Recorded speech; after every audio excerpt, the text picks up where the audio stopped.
Welcome back to another week of Behind the Lens. I'm Debbie Elias, film critic, creator, and host of Behind the Lens, where we go behind the lens, below the line, with all those movers and shakers, the film and TV makers, those producers, directors, writers, actors, cinematographers, production designers, costume designers, film editors, sound mixers, the beloved VFX gurus, composers, choreographers, you name it, we talk to them. And yes, I've been doing a lot of talking. Not here in studio. I am back in the studio this week. Last week, I did a pre-record for you on Sunday night that Pam aired on Monday because I had no live body to call in. So since I had another interview that I could do that day, not for the show, but outside the show, gave you got the best of both worlds here. So you heard two great interviews last week. The one from Andrew Keitlinger talking about Lost on a Mountain, which if you haven't seen it yet, find a theater near you and see it. It is beautiful. It is wonderful. It is a true story. And also George Nolfi's film, Elevation, starring Anthony Mackie. I really like both of these films, and for very different reasons. So I encourage you, when you're not fighting the crowds to get to Wicked or to Gladiator, you've got other alternatives out there. Another great alternative that you have, as it opened on Friday, was Bonhoeffer. It is one of my favorite films of the year. Bonhoeffer, pastor, spy, assassin. It is the story of Dietrich Bonhoeffer. He was a German Lutheran pastor. He was the founder of the Confessing Church, and one of a seminal book in Christianity, and also in terms of just literature. He wrote in 1937, The Cost of Discipleship. Bonhoeffer bucked the system and battled against Hitler and the Nazis during World War II. He was a pacifist, but when push came to shove, he stepped it up. And while he continued to subvert the Nazis, preaching love and faith, he was also involved with an assassination plot against Hitler. The plot unfortunately failed. But I was always fascinated with Dietrich Bonhoeffer. My grandparents had some of his books in their house. My father's side of the family, my grandparents were the first ones to come to the United States in the early 1900s, in the 1920s, but all of their relatives, my cousins, everybody, they were in Germany. They were in Germany during World War II. So it was always very interesting at family gatherings to hear different perspectives of what was happening in Germany, what it was like during the war, and some of my relatives fought for the Nazis, which really made for interesting gatherings. Let me tell you.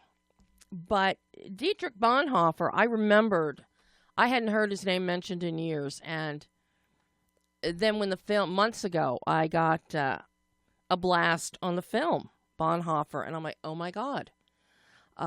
So I had to take another dive into Dietrich Bonhoeffer and then see this film.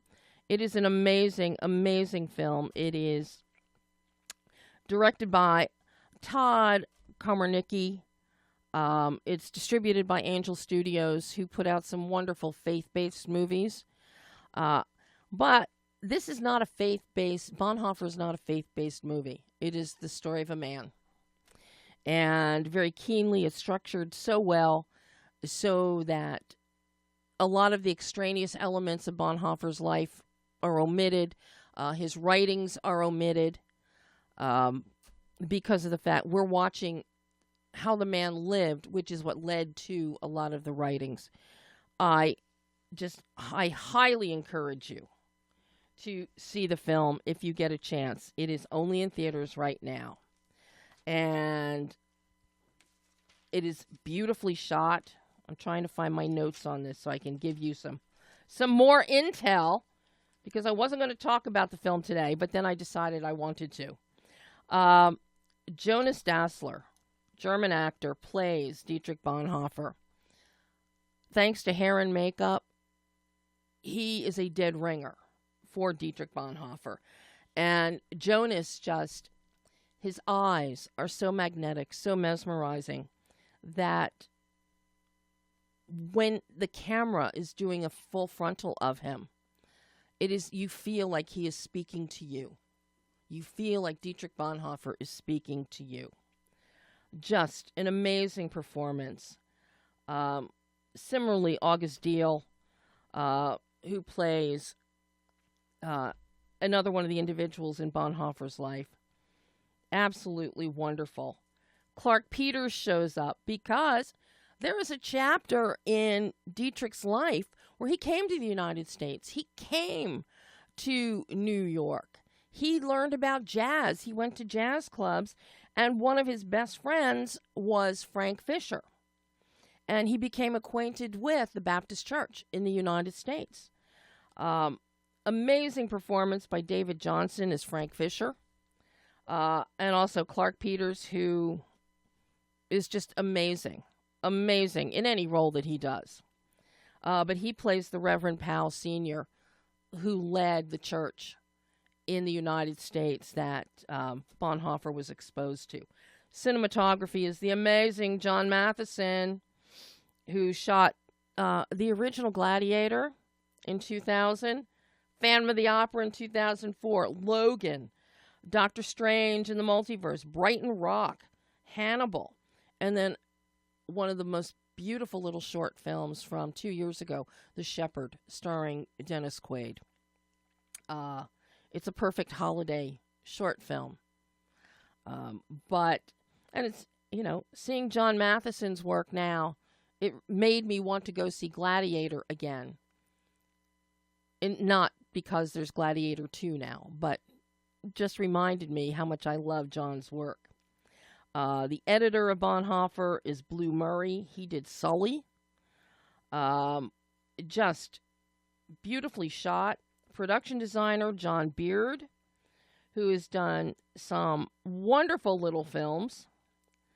Just on every level, Bonhoeffer is spectacular.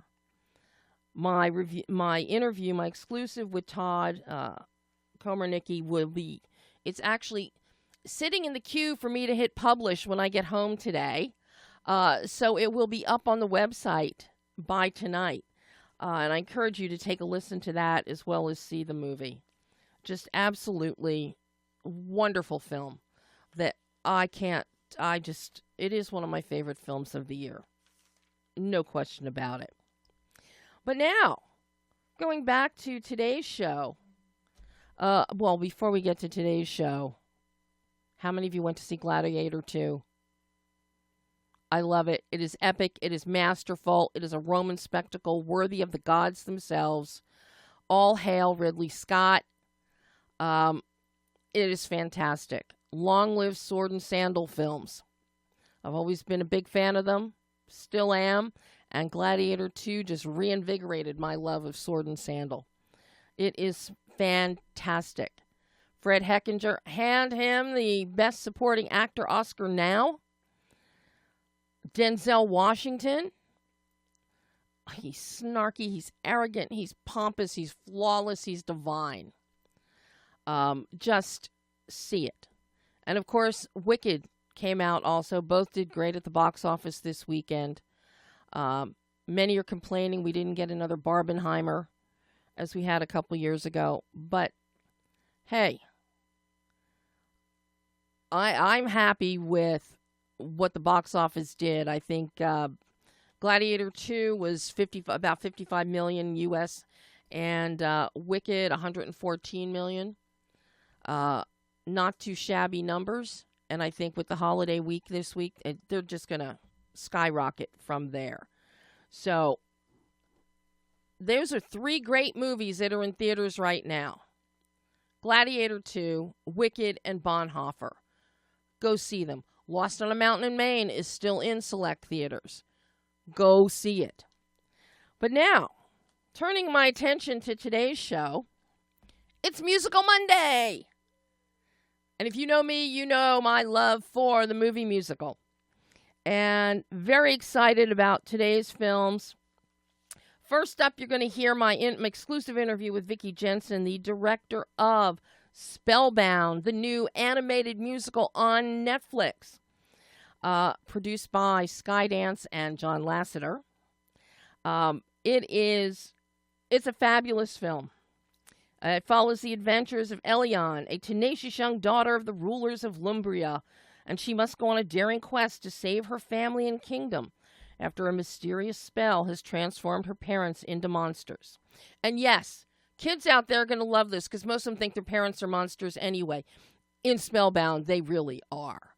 It is so much fun. Alan Menken, the legend himself, EGOT winner. Alan does the music. Just with lyrics by Glenn Slater, his longtime partner. Just amazing. Voicing is Rachel Zegler as Elion, John Lithgow, Jennifer Lewis, Nathan Lane, Titus Burgess, and Javier Bardem and Nicole Kidman as the King and Queen of Lumbria. Just, the animation is divine. And it's so much fun. I've watched it 3 times already. I saw it preview on Netflix so I could do the interview with Vicky. And then I've watched it 2 more times since it hit Netflix on Friday. It's just a feel-good movie. And as you'll hear me say to Vicky in my exclusive interview, I was spellbound with glee watching this film. And, folks, there's merchandising. I was advised by Vicky, there is merchandising. So be on the lookout, because there's also one of the cutest little characters to be introduced into a film in a while, little Fleeks, and this one is called Flink. So your kids are going to want it. I want it.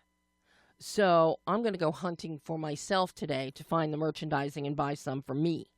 But fabulous film. My interview with Vicky it's short, but a lot of information we packed in there. And then you're going to want to stay tuned after listening to my exclusive interview with VICKY JENSON, because then we have, joining us live, KHEMUNI NORODOM. He is a prince of the Cambodian royal family. Yes, indeed. He is a musician. He is an actor. He is multi-talented. He has an amazing singing voice. And he is one of the stars of the new Prime Video film musical, 1660 Vine. And it's a joy. The songs are great. The performances. Think of Rent, Broadway's Rent, but think of it for social media influencers all in the same hotel in Hollywood. And that pretty much summarizes it. But it's so much fun. So I can't wait to talk to Muni when he joins us. But first, without any further ado, take a listen to my exclusive interview with VICKY JENSON, director of Spellbound. Hi, Vicky. Hi. Well, I can't tell you how excited I am to speak with you about Spellbound.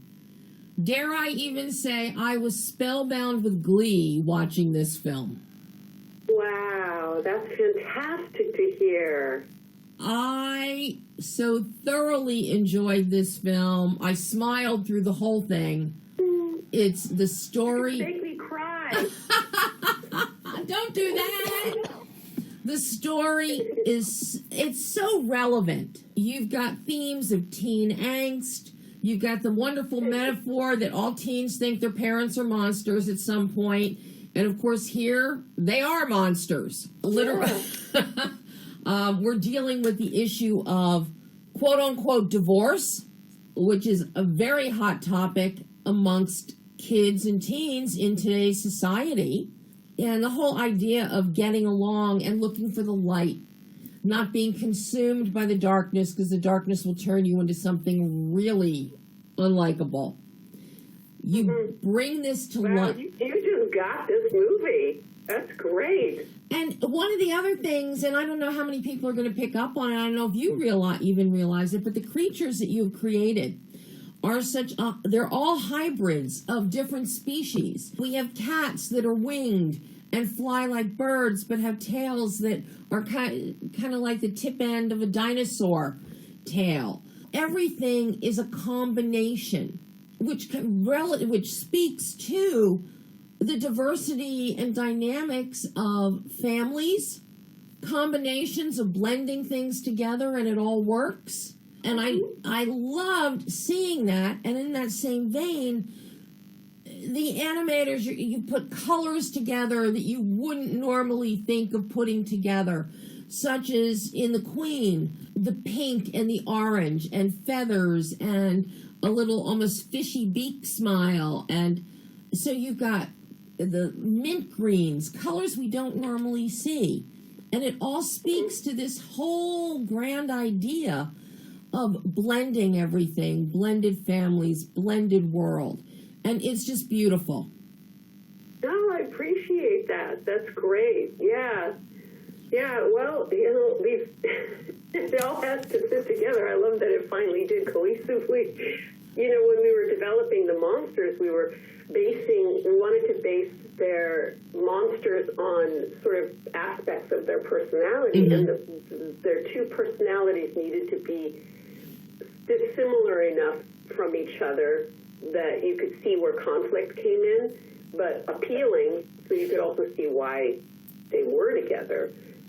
So with Mom, although we didn't get much of a chance to see her as a human in conflict with the king, the fact we had these little descriptions that we kept, with each character. That Dad was one of those who jumps first, asks questions later. He may be a bit impulsive and act rather than think. So it made him, very impulsive. But he would run from conflict. He didn't like conflict. He didn't want confrontation. So he is like a wolf puppy in his impulsiveness and his rambunctiousness. But he's like an armadillo who curls up to avoid, attack. He has those two hips. And the same with Mom. Like maybe to be different from Dad, she had a different way of relating. That she would be very, very thoughtful, very considerate before speaking, but then hang on to a grudge. So like grumpy cat, it seems like, okay, well, cats and dogs, they fight. That's an easy one. But how is she specifically, like, what is her specific issues as a cat, that she would just sort of hang on to these sort of grudges and just sort of slowly move through a situation and then knock things off a shelf, It was a lot of fun, for sure. Oh, definitely. Even the creatures in the forest as we go on the journey. And there's definitely a journey here for Elian as well as for Minister Bolinar. He goes on his own journey. Everybody's going on a journey here. And you visualize it with actually going through the forest to get to the ultimate light. That will make it so easy for younger viewers to understand the idea of a journey, because they will be able to physically see the changes in the characters. And I really like how that was done. Oh, that's great. The idea of getting feelings visible. Is always challenging, and how characters can embody these feelings without having to necessarily explain, right, what they're feeling. You can just see it. You know, the character slams a door or screams into a pillow. That says more than, oh, I'm so frustrated that my parents don't understand me. So that kind of thing is you know, is how we were deliberately working. We really wanted to get emotions visible in characters.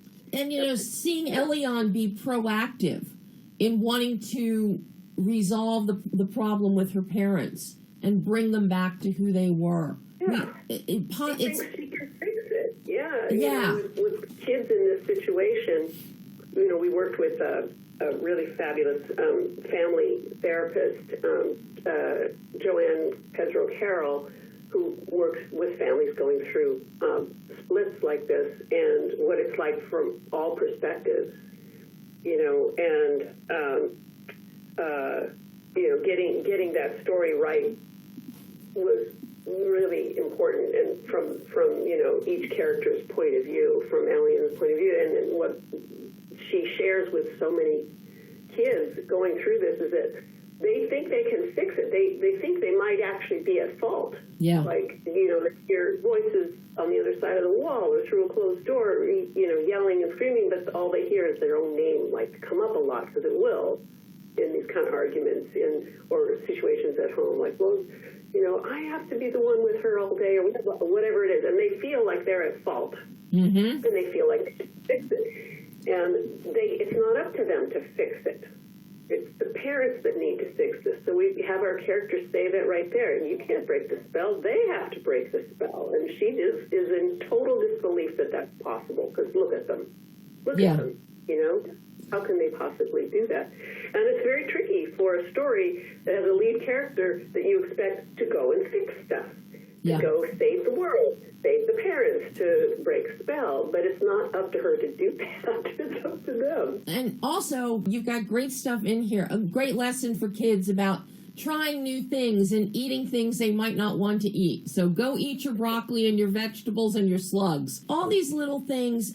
But then you also surround Eliane with strong figures, especially Minister Nazaria, which is perfectly voiced by Jennifer Lewis. Your voice cast is amazing. Amazing. Thank you.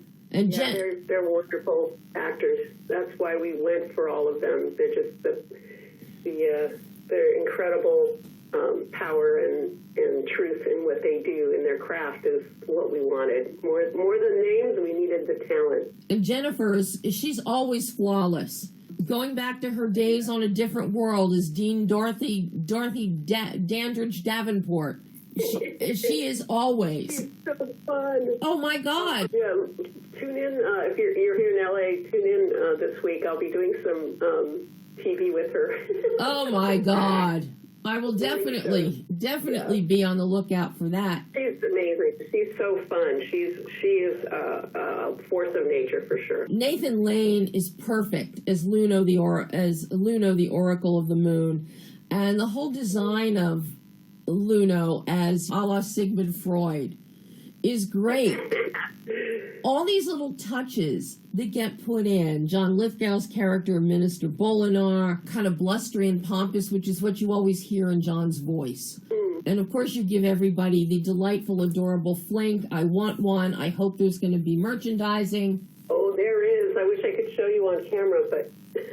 Oh, I will just have to look for it. It's adorable. The little fleeks are fantastic. But I'm curious about the animation for this and your process and finding that lighting balance with your colors. Your colors are vibrant.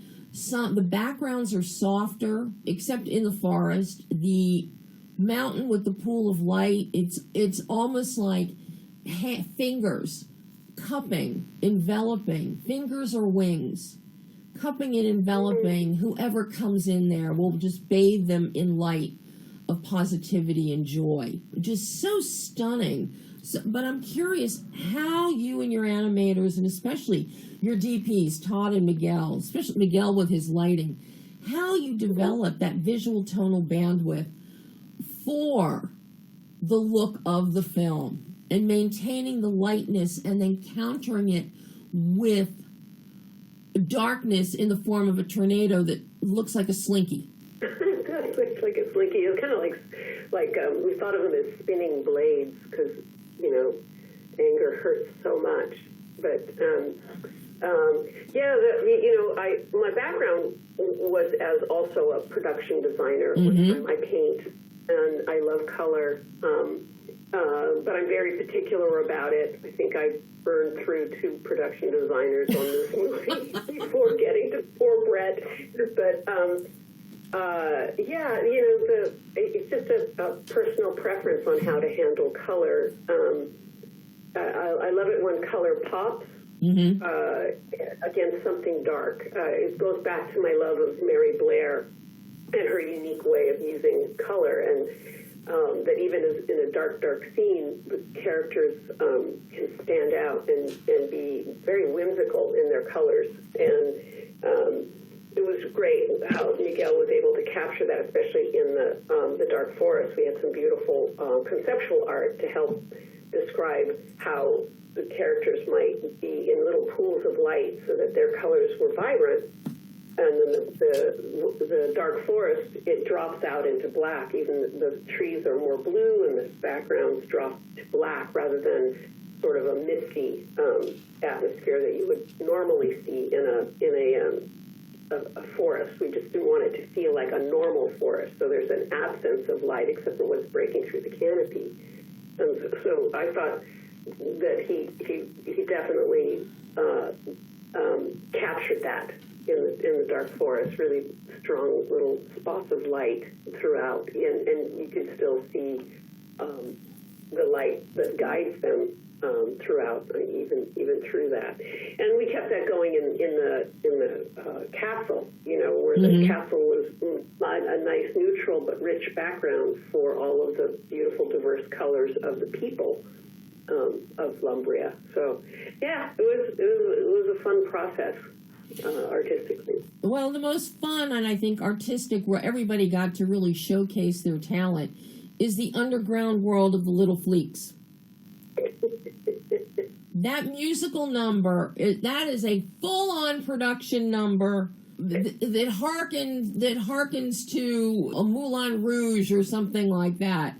Absolutely spectacular. Wow. How challenging was that? Yeah, everybody jumped in on that one. Yeah, we had so much fun with that. Once we hit glowing worms, that opened up a lot. Visually. Just absolutely fantastic. Any hope of a sequel for Spellbound to take us back into this world of Lumbria?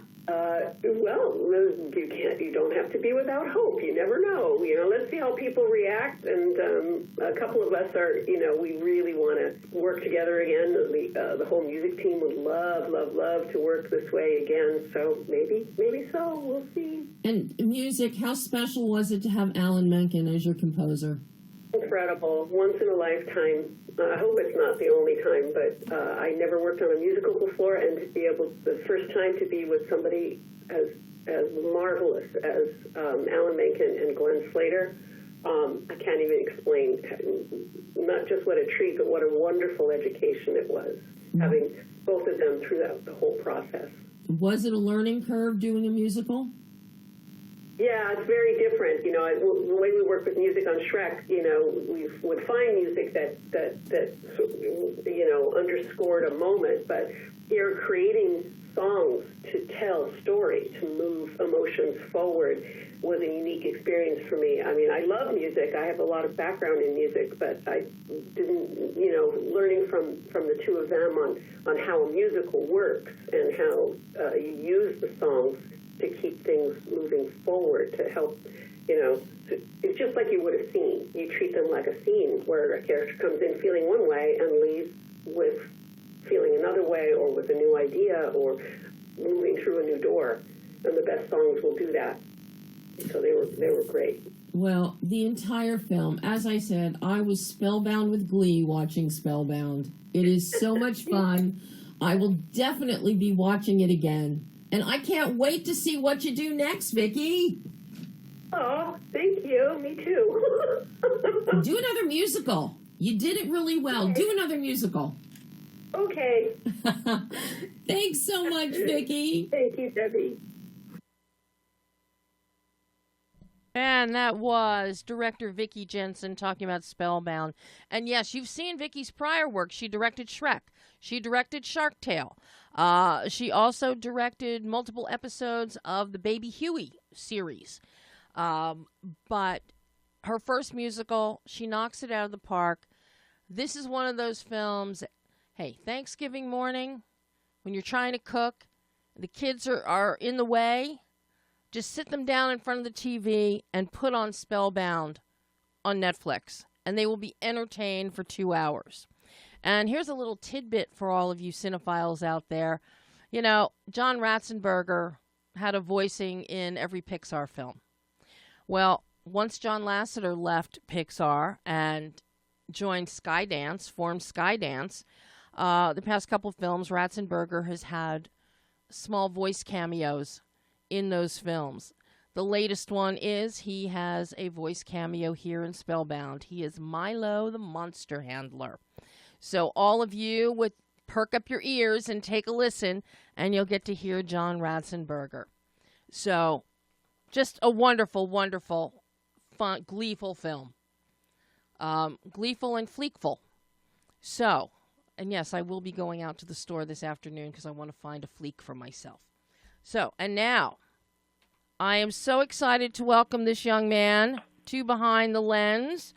Welcome, welcome, KHEMUNI NORODOM, better known as Muni, or a.k.a. Danny, in 1660 Vine. Hello, Muni. How are you? Hi. I'm doing good. How are you? Can you hear me? I can hear you. Can you hear me? Amazing. Yes, perfect. Great. We can do our own Verizon commercial. How are you doing? I am just fine. I am so excited to have you on the show. Quite a leap you have made, going from a royal title in Cambodia to being an actor in Los Angeles. Yeah, crazy. Well, what's even crazier is that you had the support, and I'm sure you can relate to this, and you know people that can relate to this. So many people that may have something predestined or carved out for them, and then they jump ship and go another route, and you had the support of your family, your uncle, your mom. Everybody supported you in making the move into developing your own voice in this world. And that is something that is so fantastic. And I have to say, Muni, what a voice you've got. Wow. The minute you opened your mouth to sing in 1660 Vine, you had me hooked. Thank you. You had me hooked. I mean, it's definitely interesting because, you know, being from my background, you'd think that this isn't something, you know, we're encouraged to kind of go down the path of. But my grandfather was a composer, he was a singer, he directed and made like movies, and then my uncle as well. He was a ballet dancer. So, you know, the arts were very well were really a part of my family. It might have skipped my mom, but when she found out that I wanted to do this, you know, she couldn't say no. Okay, maybe it's just in the male genes. Your grandfather, your uncle, that's it, you know. So that still works. Yeah. But and it's not like you just on a whim decided, well, I'm leaving the royal family in Cambodia and I'm going to sing and act. You went to school. You have trained for this. Yeah. I kind of found I was always a musician in school. Like I had a band and I did like the traditional musical theater stuff in school as well. But it was actually my acting teacher, I think in senior year, she started teaching me like Stanislavski and some other acting techniques. And then I really found like a catharsis in performing in a way that I hadn't felt yet. And so I was like, I want to do this. I want to be an actor. Because I think I always admired the screen, but then finding sort of my own catharsis and feeling like this is a great way to express myself, I was like, I want to do this. I moved out here, went to school. I was like, I have to get training because I don't have much experience in this. I've only had like 3 years of theater training in school. So I'm like, I have to get proper training, and thank goodness I did. And you went to what, the American Academy of Dramatic Arts? Yeah, I did. Great school. Loved it.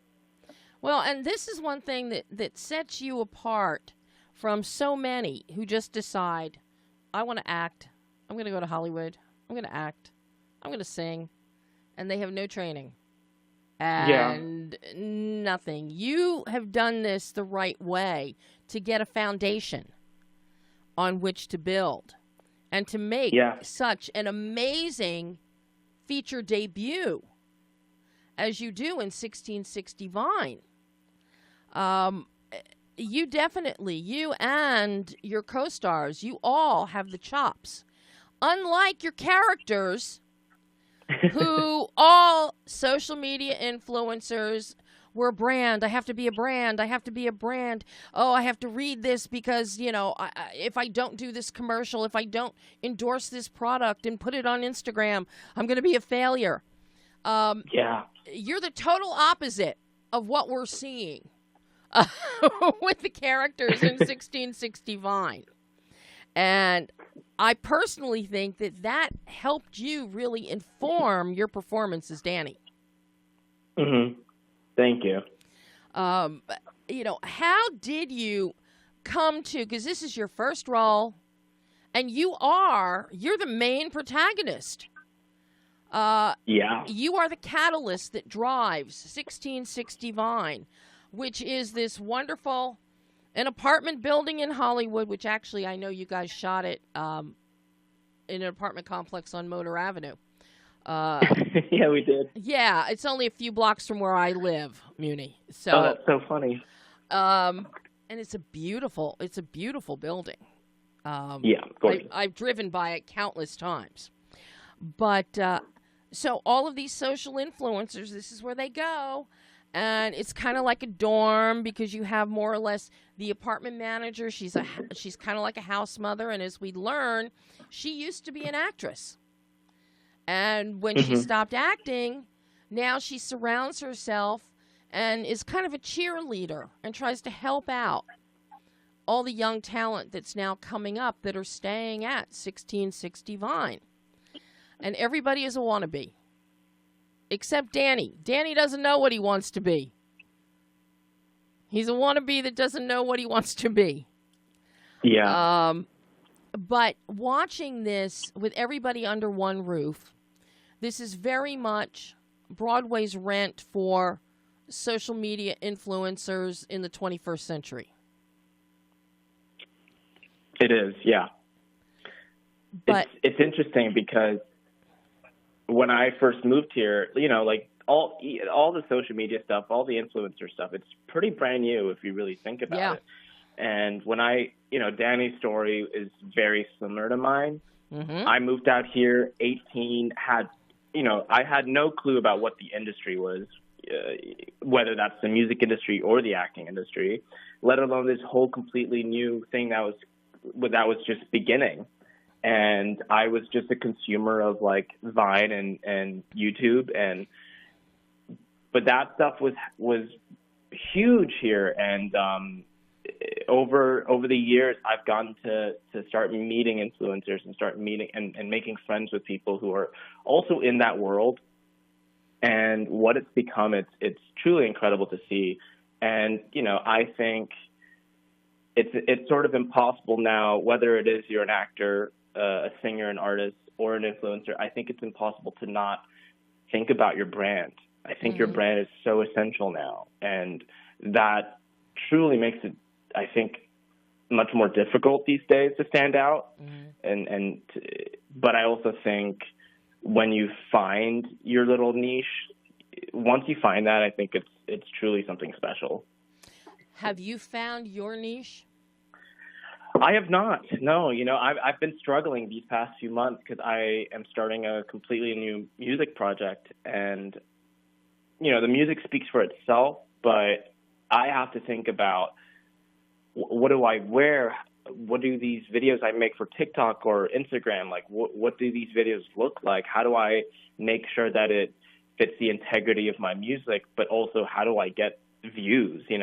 It can be something that's very experimental and abstract, but then no one's going to watch it because it's too abstract. And then the idea is to, I don't want to say go viral, but the numbers sometimes matter, and that's a sad fact.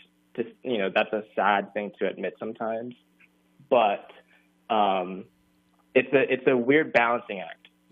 How do I stick to my integrity, but also make sure that it's digestible for the mass? And I don't think I have found that yet, but I have a good group of people that are helping me sort of curate a mood board of some sort and curate an aesthetic that I'm slowly working towards. And that, brand identity is important, but I don't think you should just change your entire brand because someone else says so. I think that's if it doesn't align with yourself, then what are you doing it for? Did they write this part of Danny just for you? Because listening to you and your philosophy and your mindset, you are Danny. Danny is you. It feels like they wrote this for you. Yeah. Maybe they did and they didn't tell you. No, I had no idea. I didn't know anyone from production when I came into this project. I auditioned for it like a regular old, like every other project that comes into my email. But this one, I was like, ooh, I don't want to say I'm the only person that completely relates to the story. I think Danny is truly anybody that comes to LA. I think all of those characters that were in 1665, I think they were Danny at some point. But he was the first person to go, I want to challenge the system. I want to challenge what it is that everyone is doing. And I think there's always going to be one person that does that. And so, everyone that comes to LA, anyone that is doing the acting thing or whatever, experiences what Danny experiences. And but truly, when I read the script, I go, this is just me. This just feels like me. And even my mom, like we did a premiere a couple weeks ago, and my mom has seen it a couple times, but there was something different for her watching it this time back home. She was like, that's my baby. And he left to the U.S. all alone by himself, and she cried. She cried at the end of the movie. And so she's like, for the first time, I didn't see Danny. I saw my son in that movie. Oh, wow. But see, that's also a testament to your ability. For her to see Danny when she's seen it before, but then see you come through. Because it's great when somebody can disappear into a character, but it's even better, I think, when you can disappear into a character, but then still parts of you shine through. Because you are what makes the character sing. No pun intended. Thank you. So how did the entire family react at the screening in Cambodia? They all loved it. My dad has seen it 20 times, and so this wasn't. He was like, but he loved it every time. Most of my family were there, and they truly enjoyed it. I think the movie does really well in Cambodia. My mom held a private event for I think 370 students, and sponsored an event for them to be able to go see, and the reception for that was also amazing. I think the questioning of being an influencer, challenging those ideals, I think that's a brand new concept there. And then so I think not to say that it's overplayed here by any means, but I think it really does well over there right now. Mm-hmm. And, you know, it's also song and dance, and it's visually very stimulating. The music never ends, so I can see it doing very well there. Everyone's loving it there, for sure. I've been getting messages that people love it. So. And the fact that their Prince is in it doesn't hurt. Yeah, I hope I would love for the movie to sort of sit on its own, and for my performance to kind of stand out on its own as well, and also the cast. Like, you know, my performance is 10% of it. I think everyone else really helps puts this movie on its feet, and but it does help. You know, I think people do like that factor back home, but once they see the film, I think that's what's attractive about it at first. Yeah, I think you are the one that gets the people back home to come and sit in the seat. But then it's your performance and that of everybody else and the film overall that is going to get people coming back and get more people to see it. 1,000%. It's bigger than just, you know, it's bigger than just me. I would love to think that, at least. And you are surrounded by such a talented bunch of people, you guys are. Mm-hmm. Wow. Couldn't have done without them. Wow. Each one of you was just as talented as the next. Of course, I have to say it. The best part of the whole film was when we first meet Danny and you get a cake pushed in your face. That is your auspicious entree into cinema. I know. Muni, a cake in your face. But was the icing at least good? It was actually pretty decent. You know, Okay. We did that 3 times, which isn't that many times, no, but it's the most times I've ever gotten a cake thrown in my face. That's for sure. Well, you know, let's get into the nitty-gritty here of making 1660 Vine. Because this is all singing, all dancing in the truest form of a Hollywood musical. And you've got your choreography is all Paula Abdul. Hello. I know. I know. You know, all of the songs are tailor-made as, you know, in lieu of dialogue, which is what a true movie musical is, as I'm sure you know, given your education and your background. You know, you don't just slap a song in there. No, the lyrics of a song are in lieu of dialogue. They fill that space. And here, dance also accompanies it. I mean, this could be a great, you know, another Singing in the Rain. With the construct of it. And then we get Patricia as a director. Patricia McGregor does an amazing job. And I have to say, did you have any idea how the film was going to look when it was done? Because I've got to say, the visuals, it's got that 90s neon pop sensibility to it, but it's set in the 21st century with the social media influencers.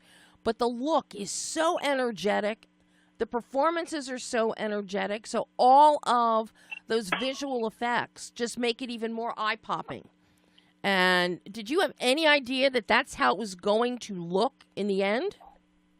I definitely did not. I think we kind of all go into this expecting our version of the movie, but I really think it was important to have all of that to, you know, we as actors are storytellers, but the editors, the Patricia, the director, Paul Abdul, choreographer, I think everyone is a storyteller in their own right.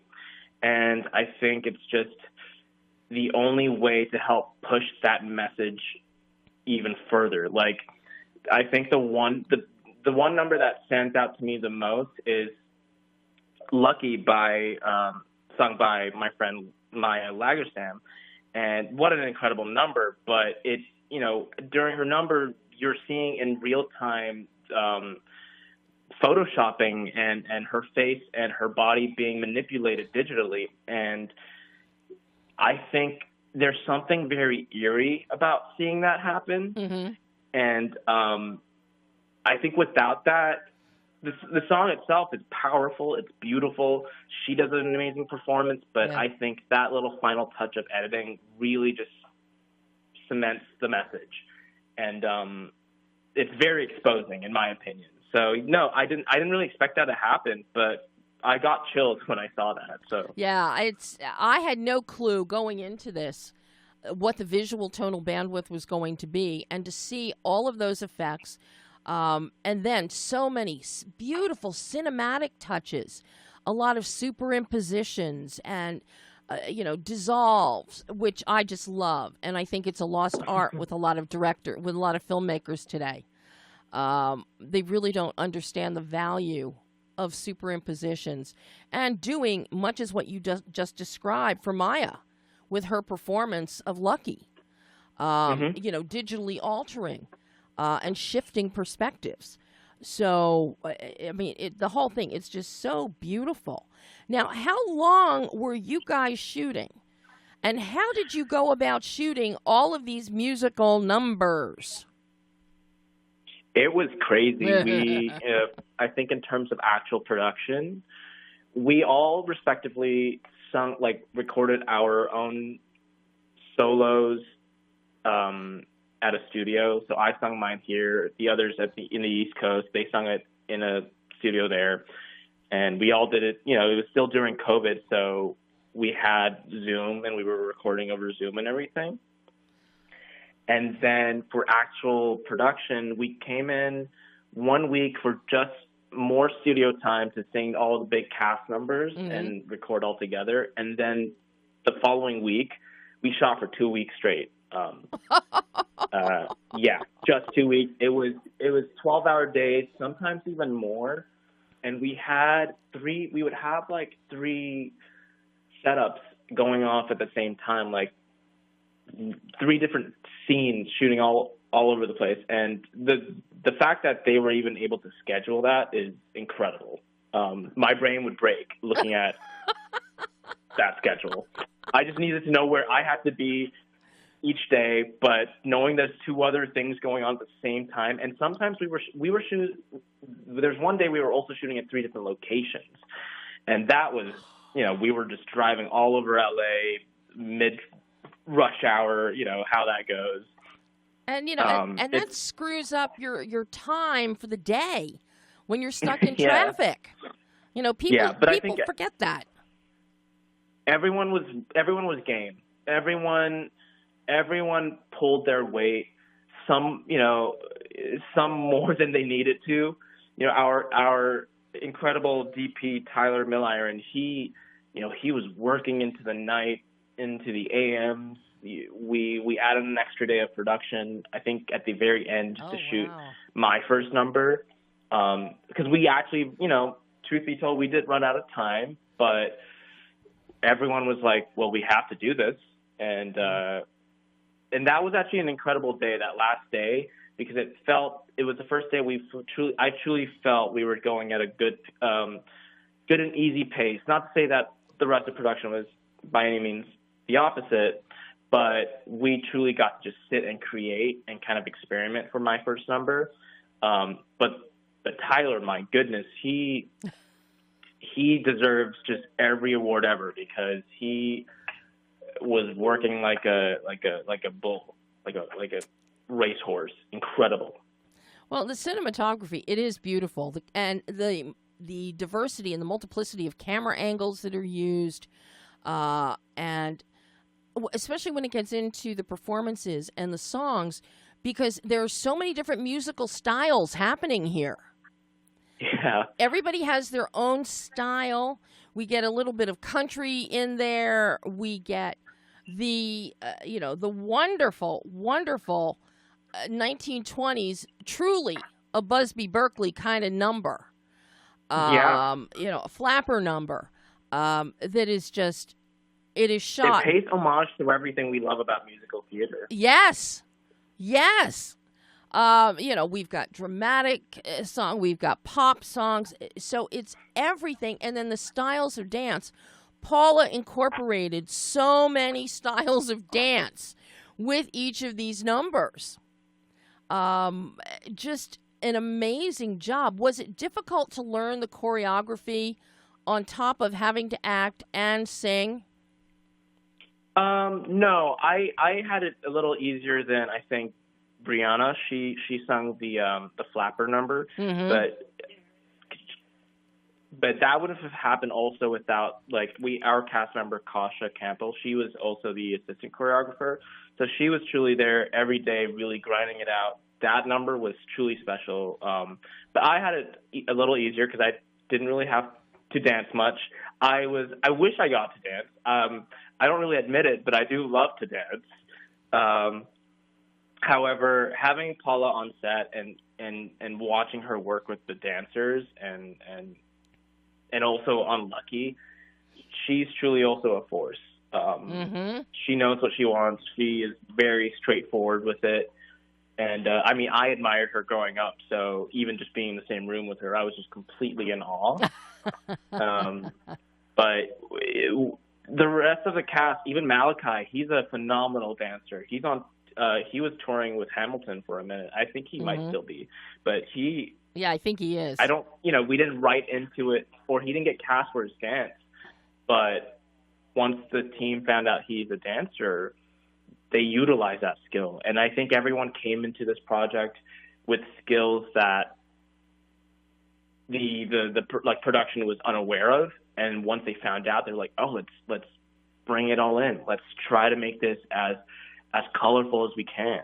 So it was truly celebratory of just everyone's assets and skills. Do you know how rare that is to come in there and have the production team, the producers, the director, and realize that everybody has a bigger skill set than they realize, and then they change things to bring all of that to the table?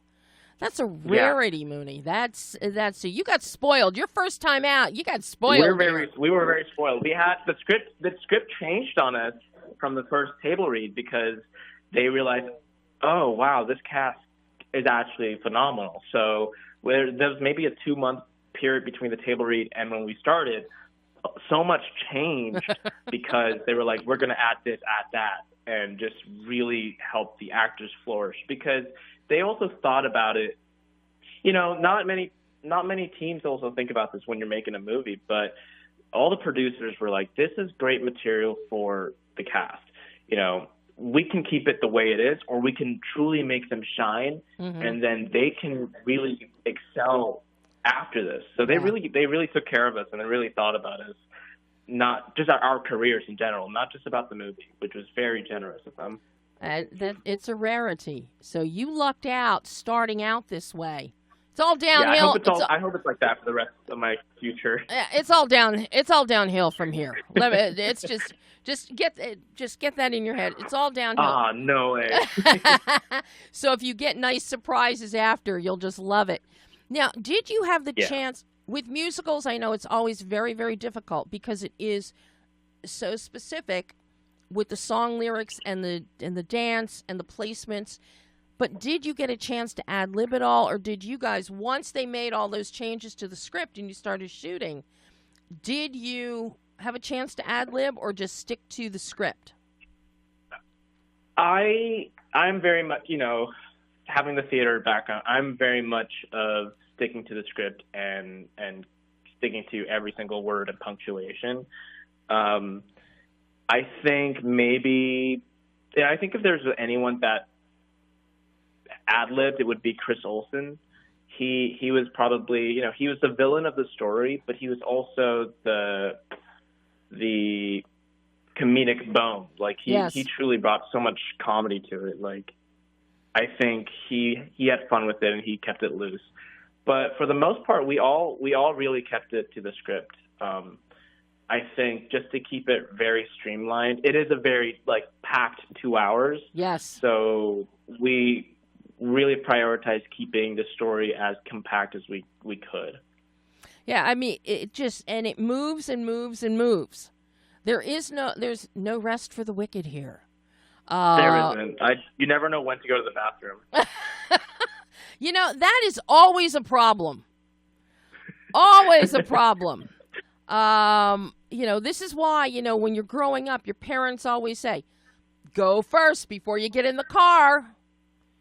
I do that every time. They're training you for life. It is a life skill that you will appreciate from your parents. Now, with this wonderful stepping stone here for you, how does your acting and now filmmaking, how does this play into your music career? Do you have time for your music? Does your music deviate from what we were hearing from you in 1660 Vine? I would like to think it does, but I don't think I can take the musical out of me. I think I come, it's funny because I'm not the most musical, the knowledgeable when it comes to musicals. I actually don't know that much. I love if I go to Broadway, if I go to the West End, I go see a show almost every night. I adore it. However, I don't actually have the education of musical theater as most people do. However, for my own music, it lends itself more towards singer-songwriter, folkier, but sometimes even indie alternative rock. Mm-hmm. And I would like to think that it deviates from it, but all of my friends, I think what makes my music different for them is that it is theatrical in a sense. There's this sort of grand, wide open world when they listen to my stuff. I think when we talk about brand, I can either try to fight it or accept that is part of me. Mm-hmm. And, I think last year with the strike, everything was really slow with acting. So I took it as an opportunity to all right, let's start putting music out. Mm-hmm. And this year, it's been nothing but music for me. And it's funny because yesterday we were filming some content, and I tell my friend Jackson Prince, who wrote the film, who wrote 1660 Vines, I tell him all the time, I go, if it wasn't for this movie, I wouldn't really know what to do on camera when it comes to performing and lip syncing to my song and giving a performance. And now having that experience, I wish I could take my version of myself and redo that movie because I feel like I'm more experienced now. But I'm more experienced because of the movie. So it's a catch-22. But yeah, I think it's really helped me with my music, and it's helped me acknowledge that I just have to lean into being a little bit more theatrical if that's the case, but I also know how to tell a story now. I think that's the most important when we listen to anything or when we consume art. We want there to be a story. Mm-hmm. And doing that movie really helped shape my experience and my philosophy of how I can tell a good story. Now, do you write all of your own music and lyrics? I do sometimes. I have a couple songs that are purely just me, but I write with writing partners as well. I write with my producers as well. So it really, and they come from all different worlds, pop, musical theater, a cappella, and they really help shape my music. This new stuff that I'm coming out with, wouldn't be possible without them. Well, I mean, you have the most incredible singing voice, Muni.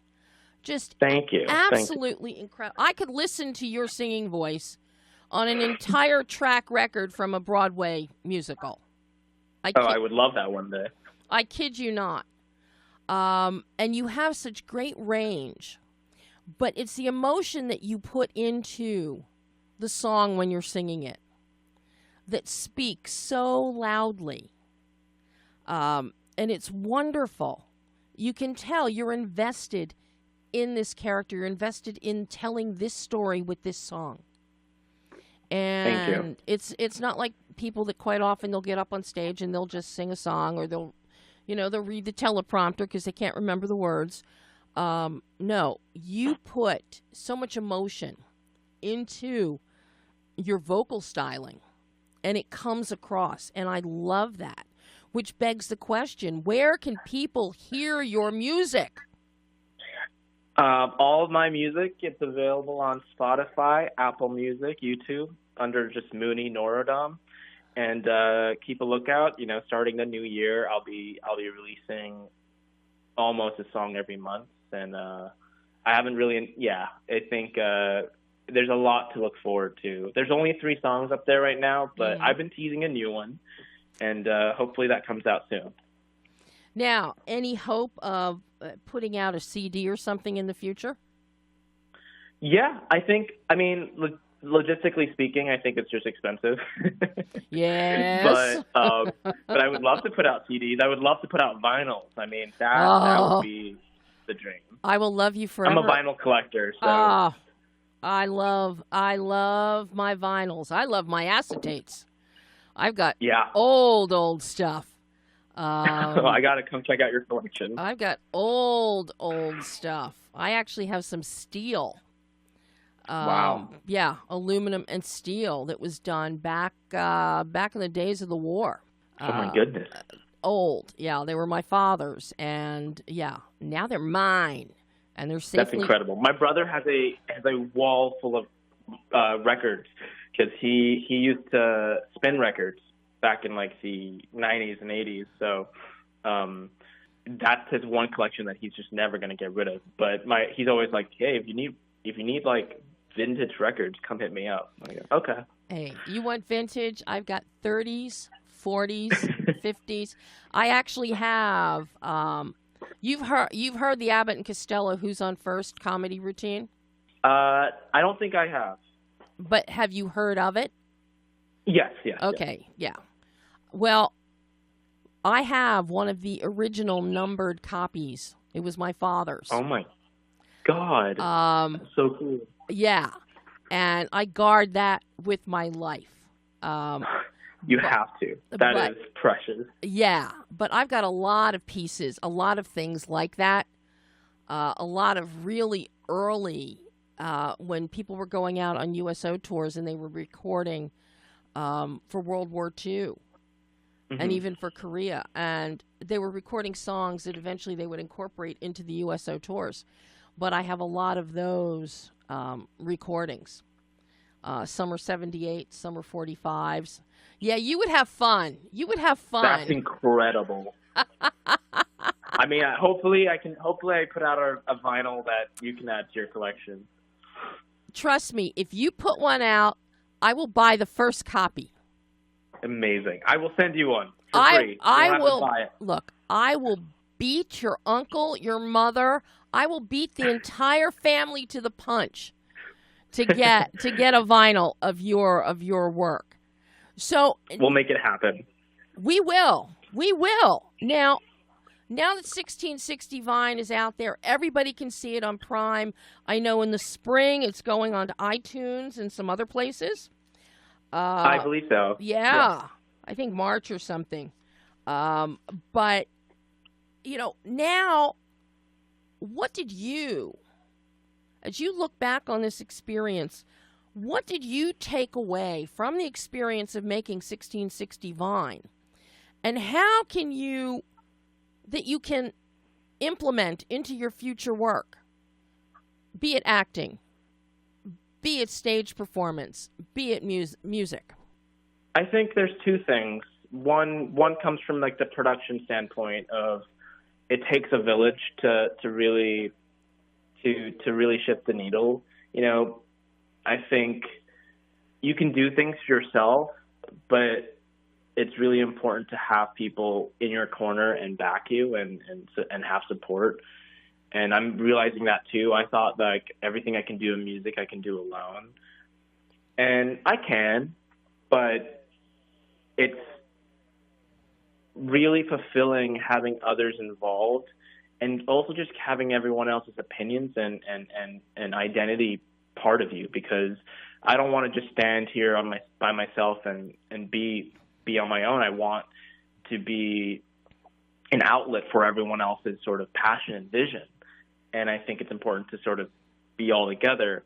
But the other thing I took away from this movie, having watched it recently, it's sort of staying in the moment and trying to appreciate every day for what it is. And as cliche as that can sound, I think it's important to just take a breath and just in times of when we're really stressed, like, hey, let's just take a step back. Where am I? What am I doing? What do I love to do? How can I sort of ground myself? I'm always needing to find ways to ground myself. And I think it's very similar to Danny, you know? I think he's trying to find a way to ground himself throughout the whole film. And I really took that to heart recently.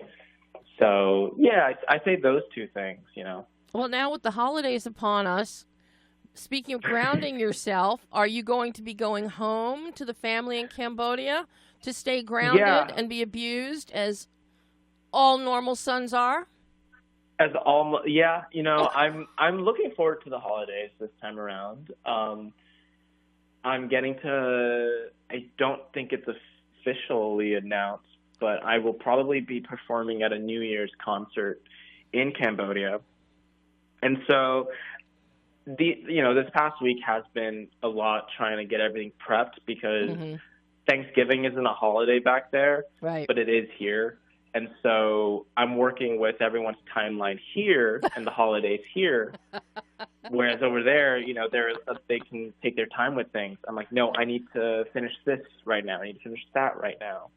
And this week has been nothing but just trying to make sure I stay calm and also just stay focused and grounded. Well, but yeah. And then hopefully after the new year, you'll have auditions coming up for some more projects. Hopefully, yeah. Yeah. You know, pilot season, get ready to get back into it. But I have my music keeping me busy, so I'll take whatever I can get. I want to see it all from you, Muni. I want to see it all from you. I want to see more of you on screen, on the big screen, on the little screen, and I want more music from you. I want it all from you. We'll make it happen. But, you know, there's a part of me that also, with the move, with 1660 Vine, it's also going to be available for licensing on MTI, I think, starting December. And so there's a part of me that also wants to take a whack at directing a production of it, you know. I think that'd be so fun to, now having experienced it, all right, let someone else take a whack at these roles, you know. Hey, that's possible. And this could also be done as a Broadway musical, as a stage musical. It can. Very easily can be done as a stage musical because of the structure. So you could, you know, reinvigorate your role for the stage too. We could. I would, you know, I always love seeing like the High School Musical cast reunion. Yeah. I don't think we're there yet, but I would love nothing more than to have all of us sort of reunite and do something do it in 5 years. A little bit more on the live aspect of this. Yeah, give it 5 years. Give it 5 years. Give it 5 years, yeah. Yeah. Because everyone is truly a phenomenal like performer. You know, it's easy to get away with things on film and recorded, but I don't think anyone's realized how truly incredible everyone is live. Yeah. I got to witness that, you know, and it's insane. You are a lucky man. A lucky man, yeah. Muni. I truly felt very lucky being in the presence of everyone. So. Well, it has been a joy having you on the show today to wrap up November. Everybody needs to see 1660 Vine. It is so much fun. Everyone is so talented. And, you know, it's always good to see somebody get a cake smashed in their face. I would say that was one of the highlights. See? Honestly, more enjoyable than you'd think. Well, Muni, you're going to have to come back on the show again. You know, maybe after the first of the year to kick off my 11th year of the show, have you back on. Oh, my gosh, congratulations. Thank you. To talk about the new music that you're going to release after the first of the year. So let's do it. We're going to have to make that happen. We're going to have to do that. We'll do it. I would love nothing more. Muni, thank you so much. Thank you, Debbie. You're a pure joy, and you go have a wonderful holiday season in Cambodia while you juggle Thanksgiving here in the States. Thank you, Debbie. You too. I hope you have a wonderful year and a wonderful Christmas. Thank you, and we will chat again in the new year, I am sure. We will. Thank you. Thanks, Muni. Bye-bye. Bye. And that was the beyond delightful and wonderful Prince KHEMUNI NORODOM, known better as Muni NORODOM, talking about 1660 Vine, talking about his music. It's a wonderful, wonderful musical. It is on Prime right now. See it, watch it. If you're a theater kid, if you're a theater geek, if you love musicals, you're going to love this. And you can laugh at social media influencers at the same time. So, that is all the time we have today. Next Monday is Cyber Monday. I don't think we're going to do a show next Monday. It's going to depend if I can get Simon Phillips for next Monday to talk about his Christmas movie, Silent Bite, which is a kick in the butt, and I love it. Otherwise, going to be back definitely on December the 9th. We're going to be talking about Los Freakis with Michael Schwartz and Tyler Nilsson, the gentleman behind the movie The Peanut Butter Falcon of a few years ago. And then we wrap up the year on December 16th. We close out 2024 and we close out year 10 of Behind the Lens with Frank Meyer back again, unless he's out on tour with Fear. He's now playing with 6 bands. I can't keep track of it. But anyway, for now, go to the theater, see Bonhoeffer, see Gladiator II, see Wicked, see Lost on a Mountain in Maine. Sit down in front of your TV, put the kids in front of it, watch Spellbound on Netflix, watch 1660 Vine on Prime. That's it. So until next week, or the week after, I'm Debbie Elias. This is Behind the Lens.